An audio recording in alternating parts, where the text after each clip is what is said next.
Hey, I don't think anybody's expectations were extraordinarily high for the Cowboy Bebop live action Netflix adaptation, as you have 2 out of 3 strikes just in the title. Live action anime and Netflix adaptation. You're basically overcoming insurmountable odds in order to pull this off. And I don't see most shows being able to do that. And of course, never forget how we started this with the main actress going after the fans and whining about, toxic men and having that backfire spectacularly, and then getting articles like this from Salon. Of course, Cowboy Bebop is already inciting excited male outrage and hasn't even premiered yet. The men of genre fandoms don't want their scantily clad female characters messed with. Okay. What's wrong with that?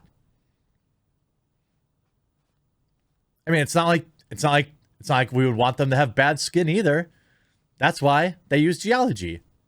I mean, that's why you should use geology. Check this out. Huge shout out to this video sponsor, Geology. Look, I know the overwhelming majority of my viewership is male, and you're probably not thinking about skincare too often, but I can assure you, you should be. They provide a simple skincare routine formulated for daily use, personalized for your skin, that's a big part, and benefits that you want to see. You take their 30-second diagnostic quiz, and they formulate a regimen that provides the benefits your skin needs the most. You can reduce dark and puffy eyes, fight acne, keep oily skin under control, protect your skin, and reduce fine lines and wrinkles. You start with a complete trial set. You get the everyday face wash, vital morning face cream, repairing night cream, and nourishing eye cream. Then you continue with a 90-day supply of the products that you love the most. Geology has exceptional customer service and has over 3,000 5-star customer reviews.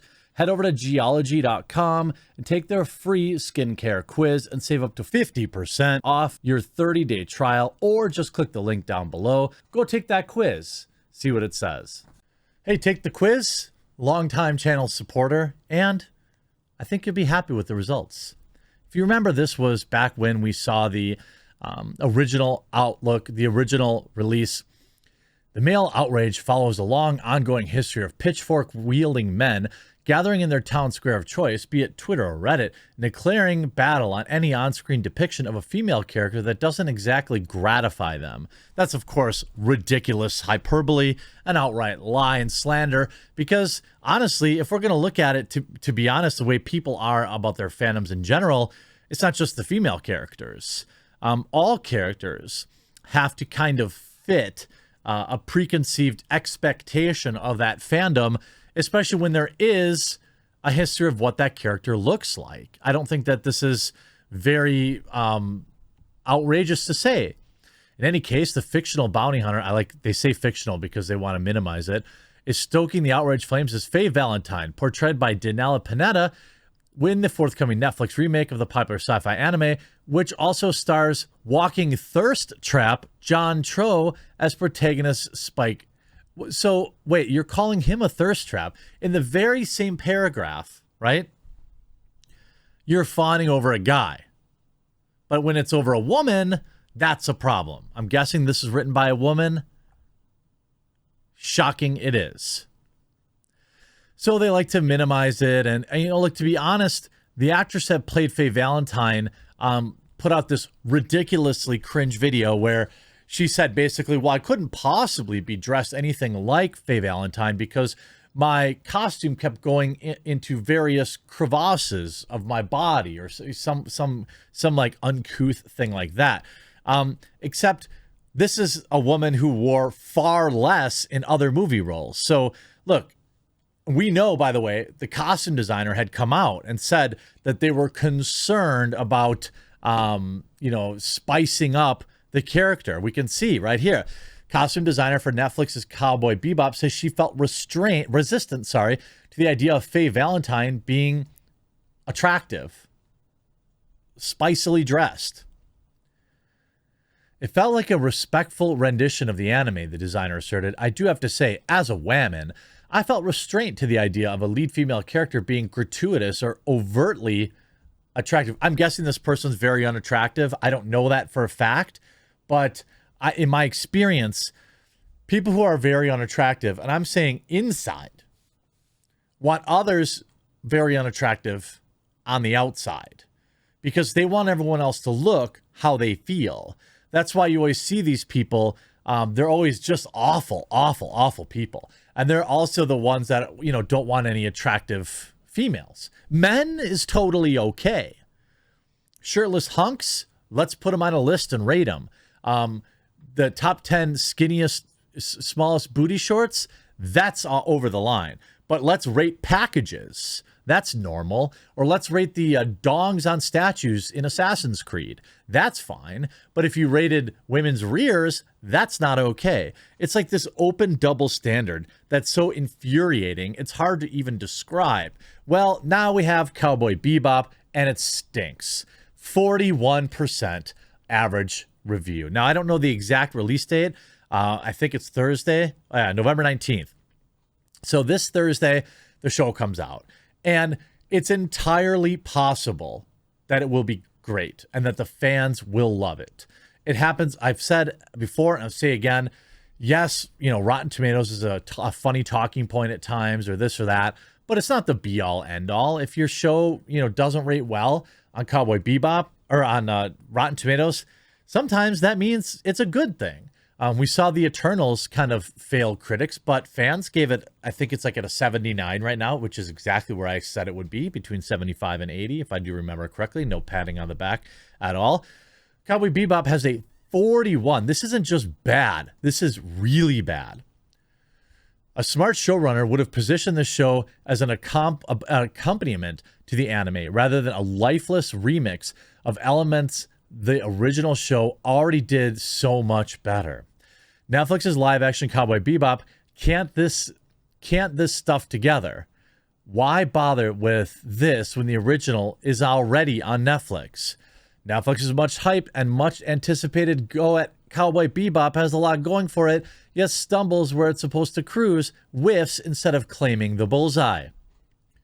A soulless remake of a landmark anime series, one that is constantly drawing attention to the original while changing enough to take away the impact of what it's trying to emulate. D-. This live action version loses any sense of inventive creativity, in a failed attempt at fidelity to the source someone should call a bounty hunter. I mean, they're just savage. While I can typically excuse some campy moments for the sake of fun, Cowboy Bebop struggles with finding its tone and style. By the end, it's just another mediocre live-action anime. The series feels like more cartoonish than the anime that spawned it, 1.5. Netflix's Cowboy Bebop often feels like a slap in the face. This is from Pace Magazine. This is why you don't mess with anime. I know that a lot of my viewers are deep in anime, and you guys have been trying to bully me into watching it more as the years go on.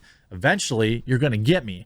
But what I do understand about the anime fandom is they know their anime, and you better treat it with respect. And going with the live action version, it's not for fans of the anime. It's for normies.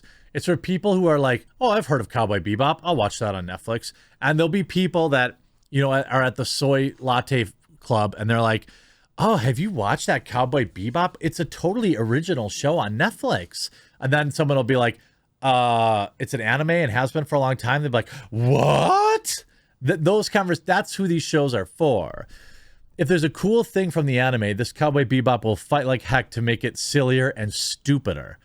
All of the good things about Netflix Cowboy Bebop are betrayed by poor writing, uninspired action scenes, and a truly baffling obsession with the most annoying characters in the series. I mean, it's just everybody hates it. Here's Polygon even. Cowboy Bebop turns a classic anime into Saturday morning cartoon. The Netflix series settled for superficiality. How about Slate? Cowboy Bebop is Netflix's latest live-action anime mistake.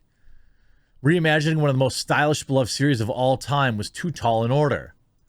Screen Rant. Cowboy Bebop early reviews call it a soulless live-action retread.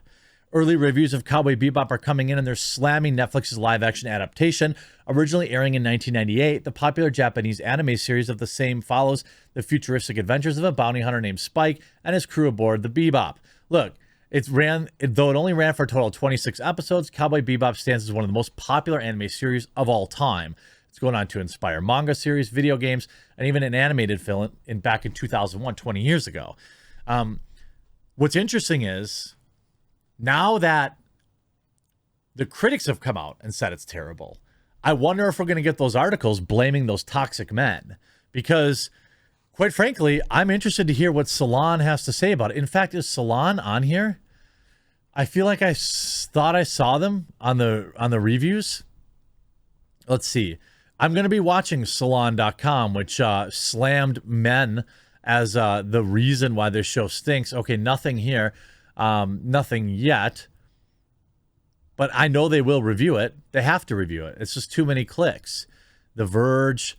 Entertainment Weekly says, the fight sequences are pretty fun, and there's some impressive camera work, like a tracking shot through a disintegrating space station, but it doesn't quite live up to the power of the original series. That says a lot. Oh, here's Slate. Oh, it's Salon. Okay, yeah, it's Salon. Darn it. Polygon. As a blip in the timeline of Cowboy Bebop's legacy, Netflix's first live-action series is a failure, however noble and interesting. Nah, it just sucks.